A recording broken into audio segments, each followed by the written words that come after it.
බලන්න ඉන්න මම ඔයාලට පෙන්නනවා නිවැරදි ආකාරයට බරක් උස්සන ආකාරය. ඔන්න බලන්න මේ විදිහට බර ඉස්සුවොත් අවුරුදු 2ක් 3ක් 5ක් මෙයාගේ කොන්දට මොනවා වෙයිද? ඔන්න බලන්න නිවැරදි ආකාරයට බර උස්සන හැටි.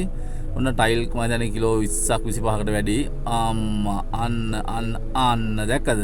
ඔන්න නිවැරදි ආකාරයට ශ්‍රී ලාංකික ජනතාව බර උස්සන ආකාරය. ඔන්න බලන්න අනිත් එක්කෙනා ඔන්න ඔය කරන්නේ නිවැරදි ආකාරයට බරක් ඉස්සීම. හරි.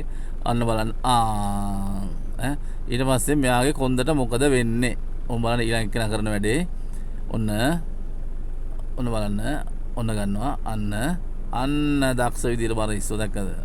ඒ කියන්නේ මෙයාලගේ කොන්දේ අනාගතේ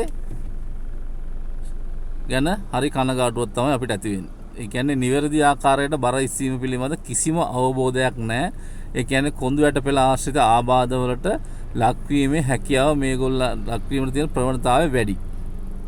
ඒ කියන්නේ බොහෝ දුරට L4 පහ කියන්නේ අපි බොහෝ දුරට සයිටිකා කියන තත්ත්වය ඇතිවීමේ අවස්ථාව ඉතාම ඉහළයි. එන්න මේ විදිහටම බර උස්සමු කියලා මම කතා කියන්නේ ඔයගොල්ලන්ට. මේ විදිහටම බර උස්සමු. එහෙම වුණොත් ඔයාලගේ ජීවිතයේ අවුරුදු 25 30 35න් පස්සේ නම් මං හිතන්නේ මේ කට්ටියට අනාගතයක් ඉතුරු වෙන එකක් නෑ මේ විදිහට ගියොත්.